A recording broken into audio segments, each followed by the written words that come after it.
তোমাদের দেখো আগের ক্লাসে আমি তোমাদেরকে বুঝিয়েছি যে এই যে পৃথিবীর মানচিত্র এখান থেকে প্রায় কোটি কোটি বছর আগে কিন্তু এরকম ছিল না। বর্তমান সময়ে যে মানচিত্র সেই যে সম্পর্কে কিন্তু তোমাদের বুঝিয়েছিলাম, তোমাদের প্রত্যেকেই তোমরা কিন্তু বুঝতে পেরেছো।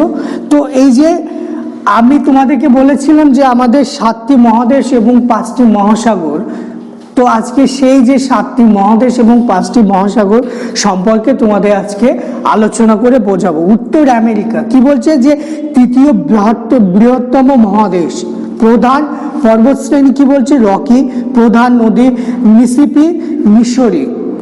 আমেরিকা যুক্তরাষ্ট্র, কানাডা সহ 23টি দেশ আছে। তো উত্তর আমেরিকা কি বলছে দেখো, 7টি মহাদেশের মধ্যে একটি মহাদেশ কি বলছে উত্তর আমেরিকা। তো উত্তর আমেরিকা তোমরা এই যে পয়েন্টগুলো তোমরা কিন্তু দাগিয়ে নাও, হাইলাইটস পেন দিয়ে হাইলাইটস করে নাও। তোমাদের যেটা আমি রেগুলার বলি, খাতা বই পেন নিয়ে বসে যাও। তো তোমাদের পেজ নাম্বার 36 কিন্তু আমি তোমাদের এখন পড়াচ্ছি। তো এই যে তোমরা এগুলো কিন্তু দাগিয়ে নিও মন দিয়ে, কারণ এখান থেকে কিন্তু তোমাদের ছোট বড় বিভিন্ন কোশ্চেন আসতে পারে। তৃতীয় বৃহত্তম মহাদেশ উত্তর আমেরিকা, প্রধান পর্বত শ্রেণী রকি। তোমাদের কোশ্চেন আসতে পারে যে উত্তর আমেরিকা মহাদেশের প্রধান পর্বত শ্রেণীর নাম কি, তাহলে তোমরা সবাই লিখতে পারবে রকি। প্রধান নদী মিসিসিপি, মিসৌরি। আমেরিকা যুক্তরাষ্ট্র, কানাডা সহ 23টি দেশ আছে এই মহাদেশে। তাহলে কি বলছে আমেরিকা যুক্তরাষ্ট্র সহ কানাডা সহ 23টি দেশ আছে কিন্তু। তারপরে কি বলছে ইউরোপ মহাদেশ। ইউরোপ মহাদেশ কি বলছে ষষ্ঠ বৃহত্তম মহাদেশ। তাহলে ইউরোপ মহাদেশ কি বলছে যে ষষ্ঠ বৃহত্তম মহাদেশ। ইউরোপ এবং এশিয়া দুটো মহাদেশকে একত্রে ইউরেশিয়া বলে। তাহলে কি বলছে ইউরোপ এবং এশিয়া দুটো মহাদেশকে একত্রে ইউরেশিয়া বলে। প্রধান পর্বত শ্রেণী আল্পস, প্রধান নদী দানিউব, রাইন। 45টি দেশ আছে টোটাল। এশিয়া মহাদেশ, এশিয়া মহাদেশ কি বলছে বৃহত্তম জনবহুল মহাদেশ কিন্তু এশিয়া মহাদেশ। প্রধান পর্বত শ্রেণী হিমালয়, প্রধান নদী ইয়াংসিকিয়াং, ভলগা ওভ, ইনিসি। ভারত, চীন সহ 44টি দেশ আছে কিন্তু। কি বলছে এশিয়া মহাদেশ কি বলছে বৃহত্তম জনবহুল মহাদেশ। তাহলে যদি জনবহুল মহাদেশ যদি তোমাদের ধরো কোশ্চেন আসলো যে জনবহুল মহাদেশ কোন মহাদেশ, মহাদেশটির নাম কি, তাহলে তোমরা সেটা লিখে দেবে এশিয়া মহাদেশ। ভারত, চীন সহ টোটাল 44টি দেশ আছে ছোট বড়। দক্ষিণ আমেরিকা চতুর্থ বৃহত্তম মহাদেশ। দক্ষিণ আমেরিকা কি বলছে চতুর্থ বৃহত্তম মহাদেশ। বৃহত্তম নদী, এর বৃহত্তম নদী কি বলছে আমাজন। শুষ্কতম শীতল মরুভূমি প্যাটাগোনিয়া। প্রধান পর্বত শ্রেণী আন্দিজ। 13টি দেশ আছে টোটাল। এখানে কটি দেশ আছে 13টি উত্তর দক্ষিণ আমেরিকায়। আন্টার্কটিকা দক্ষিণ মেরুকে ঘিরে আছে 5ম বৃহত্তম মহাদেশ। দক্ষিণ মেরুকে ঘিরে আছে 5ম মহাদেশ আন্টার্কটিকা। আফ্রিকা দ্বিতীয় বৃহত্তম মহাদেশ আফ্রিকা। তাহলে দ্বিতীয় বৃহত্তম মহাদেশের নাম কি আফ্রিকা। দ্বিতীয় বৃহত্তম মহাদেশ, বৃহত্তম উষ্ণ মরুভূমি সাহারা মরুভূমি। সেটা কোথায় অবস্থিত আফ্রিকা মহাদেশে অবস্থিত কিন্তু সাহারা মরুভূমি। নীলনদ পৃথিবীর দীর্ঘতম নদী, সেটাও কিন্তু আফ্রিকা মহাদেশে অবস্থিত। প্রধান পর্বত শ্রেণী আটলাস। 54টি দেশ রয়েছে কিন্তু এই আফ্রিকা মহাদেশে। ওশিয়ানিয়া ক্ষুদ্রতম মহাদেশ, সব থেকে ছোট ক্ষুদ্রতম মহাদেশ কি বলছে ওশিয়ানিয়া। ওশিয়ানিয়া কি বলছে ক্ষুদ্রতম মহাদেশ। দক্ষিণ গোলার্ধের চারদিক সমুদ্র বেষ্টিত। দক্ষিণ গোলার্ধ চারদিকে কি বলছে সমুদ্র দ্বারা কিন্তু বেষ্টিত। অস্ট্রেলিয়া, নিউজিল্যান্ড এবং অনেকগুলো দ্বীপপুঞ্জ নিয়ে গঠিত কিন্তু এই ওশিয়ানিয়া। প্রধান পর্বতশ্রেণী গ্রেট ডিভাইডিং রেঞ্জ, প্রধান নদী মারে ডার্লিং। প্রধান নদীর নাম কি তাহলে? মারে ডার্লিং। তাহলে তোমাদের এই যে টোটাল 7টি মহাদেশ সম্পর্কে আলোচনা করে দিলাম কম বেশি। দেখো ফার্স্ট তোমরা লিখে রাখতে পারো উত্তর আমেরিকা, ইউরোপ, এশিয়া মহাদেশ, দক্ষিণ আমেরিকা, আটলান্টিকা, আফ্রিকা, ওশিয়ানিয়া, এই টোটাল 7টি মহাদেশ। এবার মহাসাগর, এবার দেখো 5টি যে মহাসাগর আছে, সুমেরীয় মহাসাগর, প্রশান্ত মহাসাগর, আটলান্টিক মহাসাগর, ভারত মহাসাগর ও কুমেরু মহাসাগর। সুমেরু মহাসাগর এবং কুমেরু মহাসাগর। সুমেরু মহাসাগর তোমাদের আগের পটে পড়িয়েছিলাম, উত্তর দিকটা হলো কিন্তু সুমেরু। উত্তর মেরুর চারিদিকে ক্ষুদ্রতম মহাসাগরটার নামই হলো সুমেরু মহাসাগর। প্রশান্ত মহাসাগর, প্রশান্ত মহাসাগর সব থেকে কিন্তু বড় মহাসাগর, বৃহত্তম মহাসাগর। পৃথিবীর প্রায় অর্ধাংশ জুড়েই কিন্তু এর বিস্তার।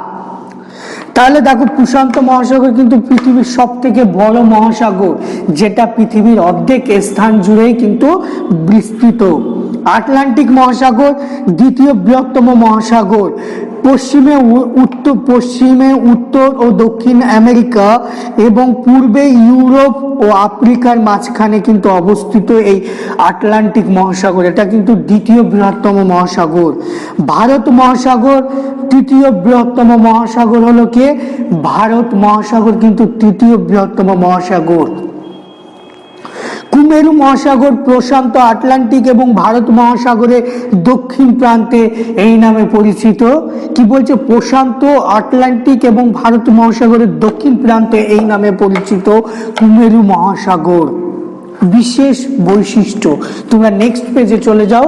বিশেষ বৈশিষ্ট্য, পৃথিবীর জলভাগের পরিমাণ 71% এবং স্থলভাগের পরিমাণ 29%। পৃথিবীর মহাসাগরগুলোর পরস্পরের সঙ্গে যুক্ত, তাই পৃথিবীর সর্বত্র সমুদ্র জলতল প্রায় সমান হয়। এই কারণে উচ্চতা বা গভীরতা মাপার সময় গড় সমুদ্র তলের সাপেক্ষে মাপা হয়। তাহলে কি বলছে? পৃথিবীর জলভাগের পরিমাণ 71% এবং জলভাগের স্থলভাগের পরিমাণ কত বলছে? 29%। পৃথিবীর মহাসাগরগুলো পরস্পরের সঙ্গে যুক্ত, তাই পৃথিবী সর্বত্র সমুদ্র জলতল প্রায় সমান হয়। এই কারণে উচ্চতা বা গভীরতা মাপার সময় গড় সমুদ্রতলের সাপেক্ষে মাপা হয়। উত্তর গোলার্ধের জলভাগ ও পরে পয়েন্ট দেখো কি বলছে? উত্তর গোলার্ধের জলভাগ ও স্থলভাগের পরিমাণ প্রায় সমান হলেও দক্ষিণ গোলার্ধের জলভাগের থেকে স্থলভাগের পরিমাণ 15% কিন্তু বেশি। কি বলছে?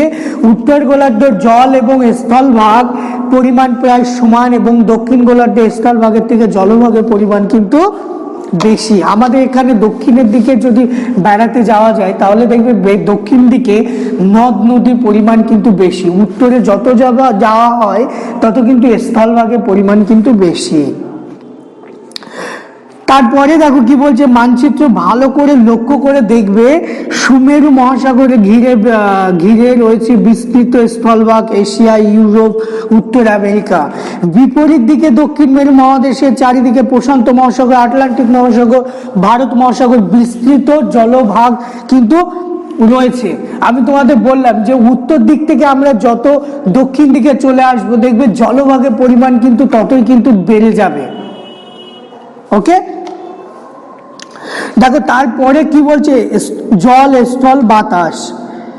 তো বায়ুমণ্ডল, শিলামণ্ডল ও বায়ুমণ্ডল এইগুলো নিয়ে তোমাদের সামনে ডিসকাস করব। এর সঙ্গে তোমাদের এই ক্লাসে আমি এটা বুঝিয়ে দিচ্ছি। জল, স্থল, বাতাস, বায়ুমণ্ডল, শিলামণ্ডল, বায়ুমণ্ডল একত্রে পৃথিবীতে এমন এক আদর্শ পরিবেশের সৃষ্টি করেছে যেখানে জীবনে আবির্ভাব, বিকাশ, বৈচিত্র্য সবই সম্ভব হয়েছে। দেখো কি বলছে? দেখো তোমাদের একটা গোল দেখো ছক মতো করে দিয়ে দেখো সেখানে তোমাদের নোট পয়েন্ট করে দিয়েছে।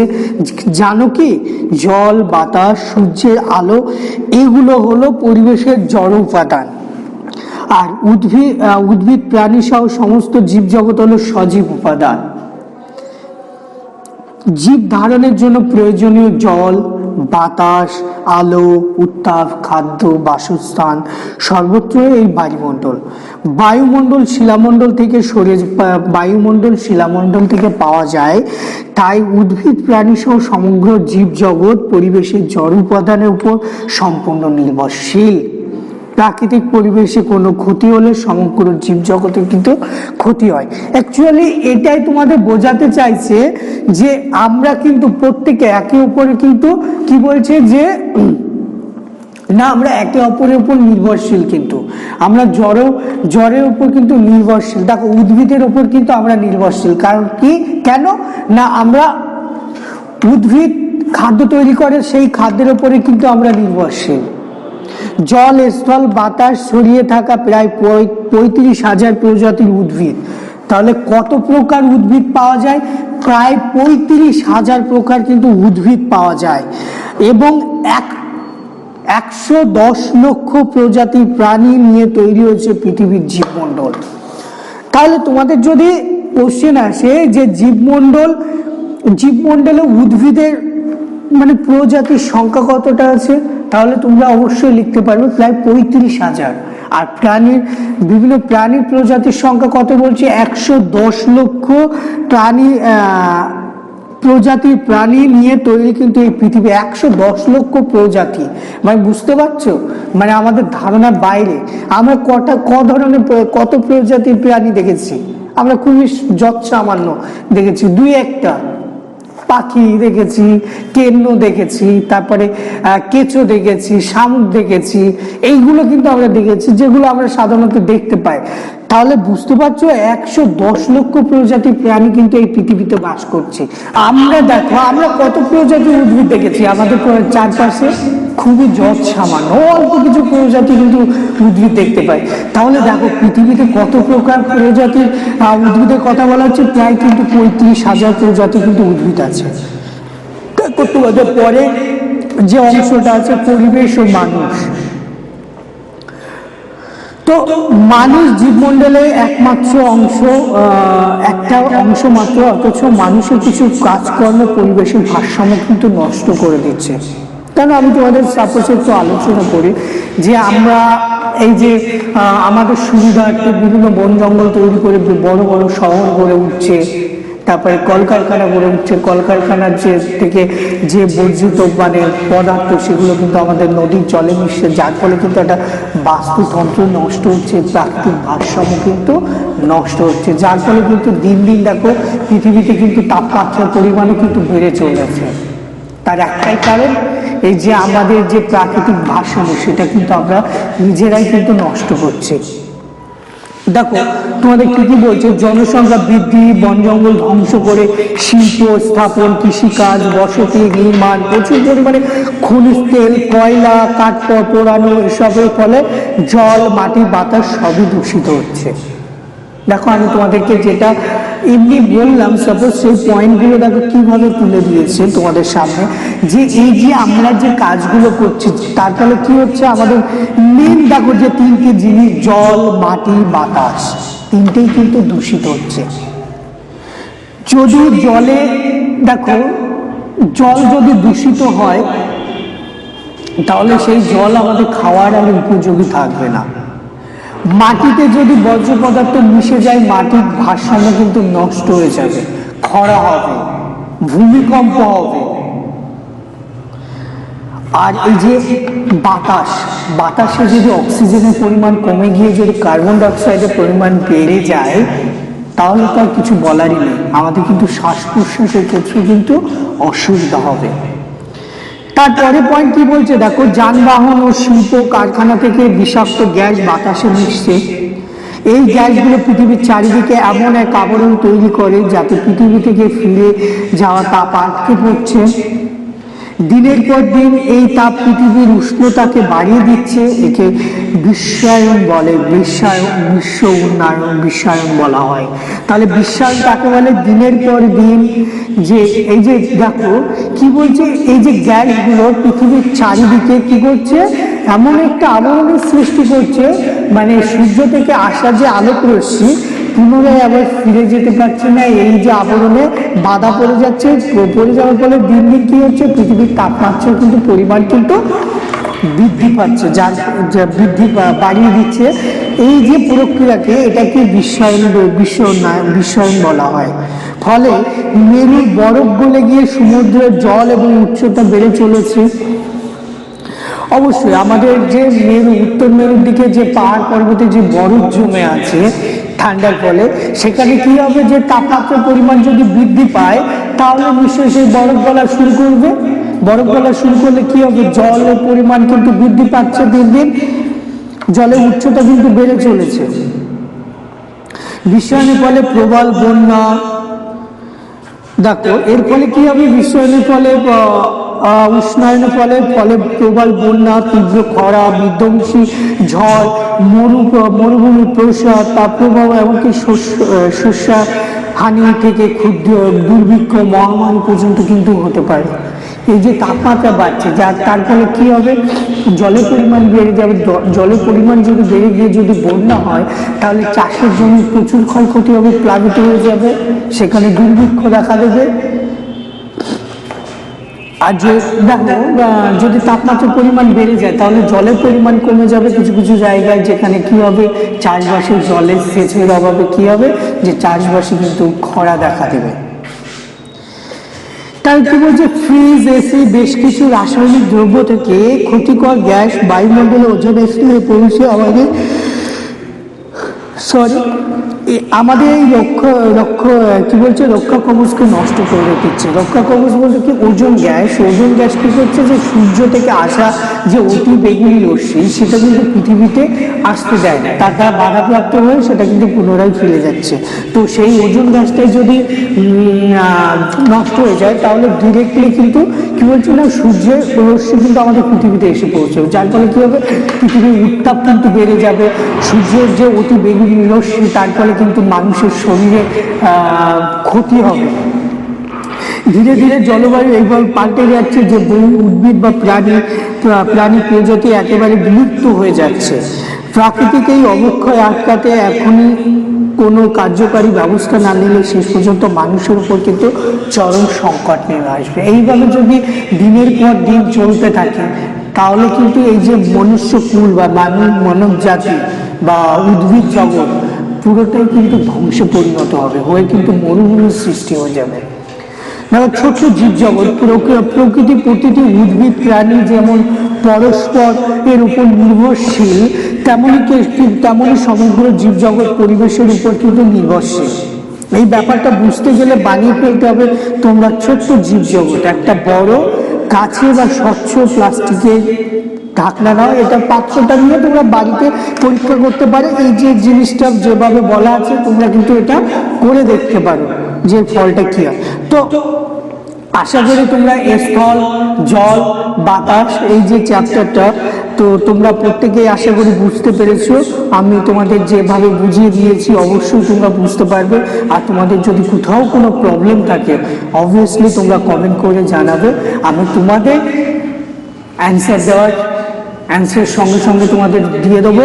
তো এখান থেকে যদি বুঝতে অসুবিধা হয় তোমাদের কোশ্চেন অনুযায়ী আমি তোমাদের জন্য এই চ্যাপ্টারটার জন্য আরেকটা ভিডিও তোমাদের সামনে প্রেজেন্ট করব।